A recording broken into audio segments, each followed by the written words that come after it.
kick it off by chatting about Avalon Avenue. I think it's so fun. It's so you. But why did you decide to kick off the year with an album? You know, it's so early in the year. And how did you know that it was kind of time to release another album? We try to stay consistent on putting out a song every 6 weeks. I don't like anybody who listens to my music to have to kind of lay stagnant with some of the songs. So I knew at the beginning of last year that I was going to try to put out songs every 6 weeks. And just how the scheduling lined up, it allowed me to put the album out at the top of the year, um, which is cool. It works good for me because it gave me a little bit of breathing room to go and start my next record, and I've already recorded three from there. So my next single comes out in March. Jesus, you just like don't sleep. Good Lord. Uh, Got to keep it going while I I got love the it. chance. I love it. I love that mindset though. I love that you bring in your fans. You're like, you don't want your fans to wait long for music. Can you talk to me a little bit more about that mindset? Yeah, I tell people all the time, I'm probably one of the biggest Brooks and Dunn fans there are. And if Ronnie Dunn ever announced that he put out a new song every Friday, every single Friday, I would be going to listen. So I think that when we're in a time of music where we can and we're allowed to put out music as much as we want and be extremely overly creative and be able to go in and have studios more accessible than ever, streaming aspects and releasing of singles to be more accessible than ever. Why wouldn't you take advantage of being able to give more art and allow your listeners to have something new to listen to on a regular basis? For me, it's like a little bit of a fishing, net casting, because I can do my normal down the middle, what people are used to hearing me do. And then in other singles, I can try something different and kind of cast out different nets. So if I can, fish as much as possible, I'm going to. I love that. Then you're gonna love my new tattoo because it is a Brooks and Dunn tattoo. Hell yeah. Oh, let's go. That's badass. That's so badass. Yeah, that That's was so like a sick. spur of the minute decision. I mean, I'm all tatted since the last time. I have like 7 now. So Look the at bug you. hit me. I got this little guy on a whim on Oh, I love my it. hand. So we're ready to rock. But I love that you are constantly, casting out that net and kind of evolving. How do you feel like this new album challenged you though? Oh, so many challenges. One, I was so lucky. My old producer, Noah Gordon, he left the label, Average Joe's that I'm signed to, and he started his own label. And in that movement, he was no longer allowed to really produce me anymore. So which is why my records have now been all self-produced. Noah was kind enough to teach me a lot in those sessions. But then when he moved to Muscle Shoals to start his label, he texted me one day and said, "Hey, do you want to come and write with some of my writers?" Which, of course, I jumped at the chance. And one of those writes was with James LeBlanc at Fame Studios in Muscle Shoals, which, if you're a Leonard Skinner or Allman Brother fan like me, that's like the mecca, to go to. And luckily, while I was there, me and James got a really good song. And then he took me kind of around the town, and I just started to really get into the vibe there, and I just loved it. And I'm in this mode now where I'm doing travel records, and I just like to go different places and kind of tap into the muse of the towns and think about what people would go through if they live there. And so I decided to stick around, and luckily Fame Studios was kind enough to let me record half the record there, and write pretty much all of my record there. And if you got a chance to be around, those kind of that kind of magic in the walls, I take advantage of it. But really trying to stay true, with the Muscle Shoals kind of live band sound and writing style, which is why James is a co-writer on a lot of my stuff. James has been there since the 90s. So he's basically a local there at Muscle Shoals, and I just wanted to make sure I can make it as authentic as possible. So the challenge to me was trying to integrate my sound in with kind of the sound of what Fame Studios created. So, but I feel like we pulled it off. I love it. I love that you bring up the Allman Brothers because I literally like 2 weeks ago just took my mom to see the Allman Betts Family Revival. Oh And wow, I was able to like coordinate like for my mother to meet them. And that's amazing. I think my mom like I don't think my mom will ever be able to live it down. So I love that you're a fan of that too, because I definitely feel that vibe, that little more of like jam band, it's Southern rock kind of thing. But you chose these 12 songs. Why do you feel like these 12 songs kind of belonged on this record? Were there any that you had to fight for? I know you mentioned you like wrote everything there, but I'm sure there were a couple of duds. I'm right. Like there's always got Well, to be a couple. for me, the challenge that I had in this was picking the 12, not necessarily because there was duds, but because we had an over amount of songs that I really wanted to cut. So I got really lucky. I made really good friends with some amazing songwriters when I first came to town, and I've stayed in touch with those guys, and they've become family to me. So I rented a house in Florence, Alabama, which is the one town over from Muscle Shoals. Invited Steve Bogard, invited Bryce Long, invited James LeBlanc, Johnny Gates, Alexandria Corn, Brandon Manley, Blake Wood. So a bunch of like newly successful songwriters and also legend songwriters. So the shortage on songs was not a problem because they don't write duds. So I got, which is why I have some outsides on this record. Johnny Gates being a 100% right with Loretta Lynn. I cut that song, and then Sweet Jane, another one of my favorite songs that happened at the retreat. I wasn't in the room, but that was Acorn, Bryce Long, and James LeBlanc. I was downstairs writing; they were upstairs writing. So I walked upstairs and heard James singing that work tape, and was like, "Oh my God, I have to record that song." So yeah, no, we didn't. We were lucky in this aspect. There's other songs that I still have in the can that I might put out later and do like a vault thing. And that's kind of the idea on some of these records is we can go back and reimagine Avalon Avenue, and then I can add 4 or 5 more songs from the vault of what was supposed to make that record. Yeah, I love that. So you kind of created your own little writers retreat. I love it. But you're like, we're only going to do it for my project. Yeah, yeah, legit. I love Legit. it. But I love that you bring up Sweet Jane because I think one of my favorite things to do when I'm sent a new record or, when I dive into a record when it first comes out is just look through the track list and see what jumps out to me. And Sweet Jane was the first song that jumped out to me. And now that you're bringing up like Allman Brothers, I'm like, oh my God, like that even sounds like something that they would put Yeah. out. So, you kind of already hinted at you walked upstairs and you heard this song. So, like, what was your initial reaction and why did it make that 12 out of all of those other non duds? So it does remind me of, you know, Skinner, Allman Brothers. They had a way of taking a topic and turning it into a muse.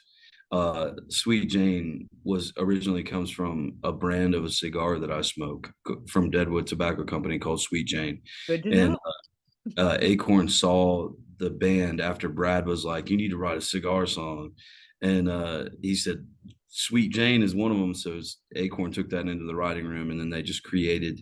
Of course, it's James LeBlanc and Bryce Long. Acorn brings a fresher thing to the table, but when you have two guys right there that have just been writing songs forever and have just a honed in talent like they do, it just fell out, and it encaptured that vibe of what a band in Muscle Shoals would cut, and then also uh, it has like a Roy Orbison type of back vibe and backbeat. And my dad, who I lost September of 2018, was the biggest Roy Orbison fan. So actually, the first time I heard James singing it, I ran up there, let him finish the rest of the work tape, and then asked him to play for me. And as he was playing, I just like cried. And I was like, man, I have to be able to have this song a part of my life forever and be able to have the chance to play it, at some shows and select shows. So that was an easy pick for me. Awesome. Well, clearly I picked the right one to be drawn to. I mean, clearly. Yeah, yeah, yeah. I It's love it. But it's why, such a special moment on the record. right? Why was it so important for you to get the sonics of this record right? Oh, because I didn't want any. It is a very serious topic in Muscle Shoals when you put any sort of branding or name in their area when it comes to music. you have to have authenticity that comes along with it. So I didn't want to disrespect the town. I didn't want to disrespect the efforts that that area has made in music. You know, I didn't want to disrespect fame. Yeah. So it was important for me to be able to snag those sonics to make them feel like, okay, we have a stamp of approval on this kind of record. He's got the right writer, he's got the right studio, and he's got the right band setting. So it was just important for me to be able to nail that down. I love it. So I'm assuming that Avalon Avenue is in Muscle Shoals? So it's the street name that Fame is on. So Fame Studios is on Avalon Avenue.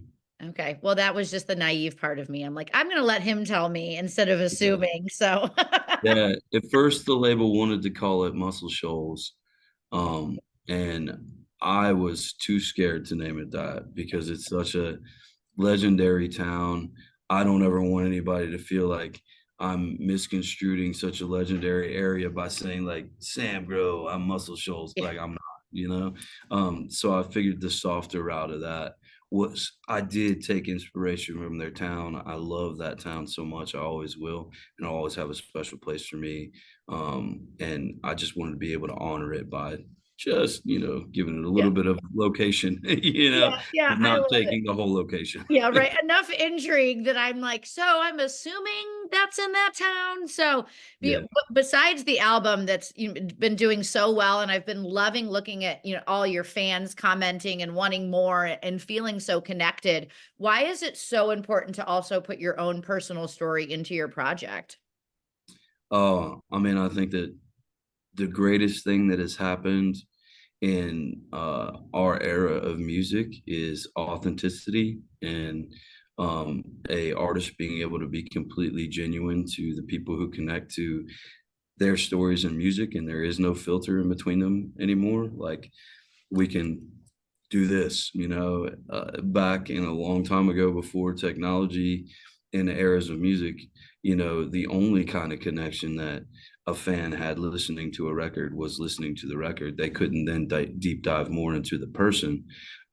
So for me, that's what's making it, you know, I've always wanted to, the greatest thing that I've ever heard in a writing room was write from a selfish place and you'll realize that you're not alone.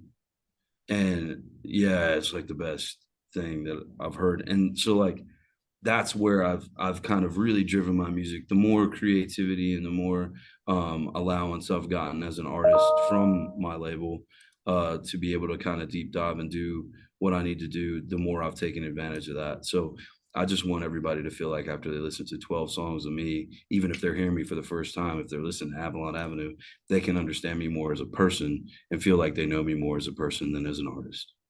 I love that. And I think that's one of the reasons you and I get along and why I've loved your music for so long is because it's just no bullshit. You know what I mean? It's you through and through. So kudos to you, but you are keeping yourself so busy. And I'm getting the idea that you are taking that idea of let's kind of amplify authenticity in those artists because you opened your own record label or you did something that not a lot of people want to do or have the balls to do. So can you chat with me a little bit about that? Yeah. So I met Johnny Gates during the pandemic. Him and I became really fast friends just because I was such a fan of him. And then he invited me to meet his publisher, David Robkin. And we sat down and we had lunch in Philadelphia, which is where David's from, at one of his restaurants. And it felt like no other meeting I've ever had ever in the industry.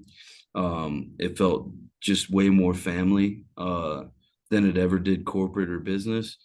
And so I became intrigued with knowing David more. And as he was watching me with Johnny, he became more intrigued to know me more. And so Johnny did this big like coming out party as an artist and signing to Deluge because we were coming out of the pandemic and no one got to celebrate that. So he played a show at the Analog and I went and I'm watching all these like, you know, Nashvilleian suit people be at the bar, and they're like all trying to talk to David. And as Johnny starts his set, I watch David walk away from all those people and go and sit down at a table and pull out his phone and just sit there and watch Johnny and film it the whole time.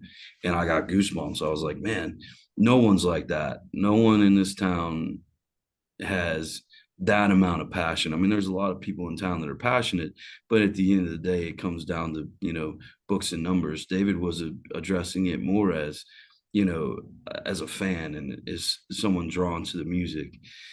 And so we talked more, and then David wanted me to sign publishing over at Deluge, and I didn't want to at first because for so long I had deals where I would do things and people weren't listening to the songs or whatever. So I just figured, well, I'll just own this money myself then. And David was like, "What else could I give you to entice you to want to come over here?" And I said, "Well, I'd like to be able to sign other people." And he said, "Cool. Well, then sign with Deluge, and then I'll give you your own partnership and let you open up Grow House Publishing. I'll fund that, and you can sign other people." So it was a dream scenario, for me. And we did that for a little while. And then David called me one day and was like, saw what I was doing on the production end with different artists and writing. And he goes, "Hey, if you started a label, like what would you want to do? Like what kind of things would you want?" So I told him, and he was like, "And what's the dream scenario deal as an artist if you saw it come across your desk?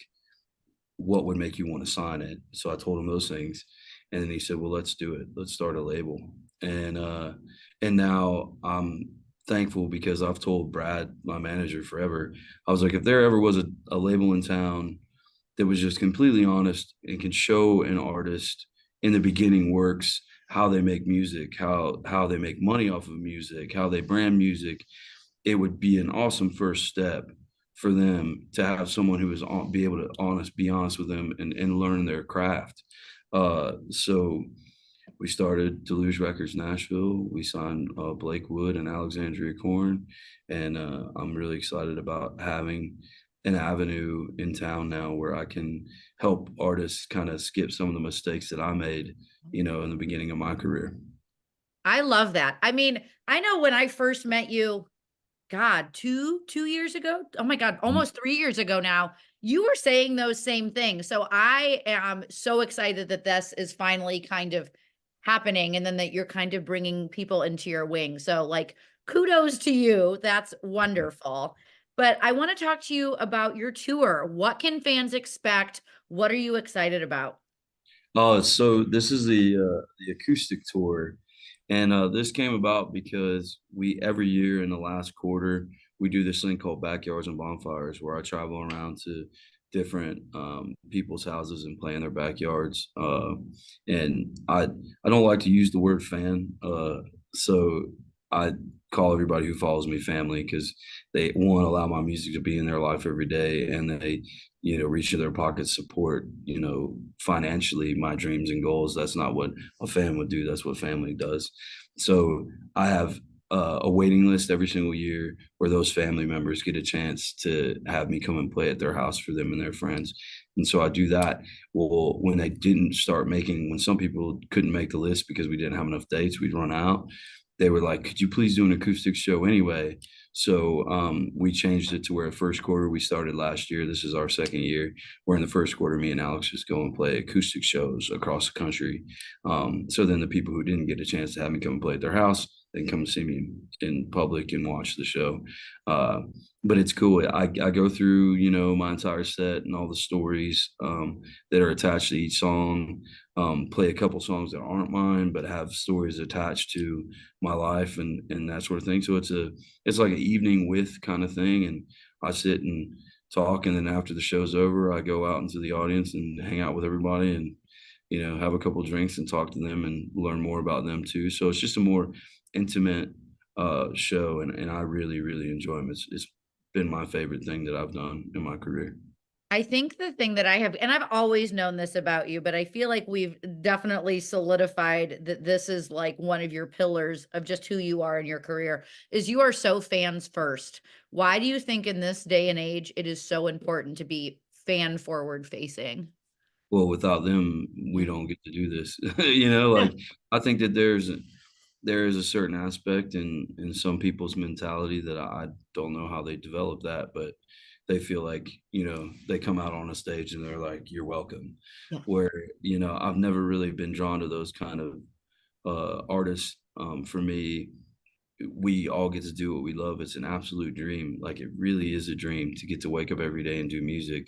And I know that the only reason why I have that is because of God and the people who listen to my music. If they didn't listen to it, I wouldn't have a job. So it's important for me to be able to know who they are. I at least want to be able to shake their hand and tell them thank you for letting my music be in their life. That will always be important to me. More important than anything else is, you know, the person that has 15, 20 minutes to drive to work, and out of all the music that they can listen to, they decide to put on one of my songs, like especially if their kids in the car. Now they have their kids listening to my music.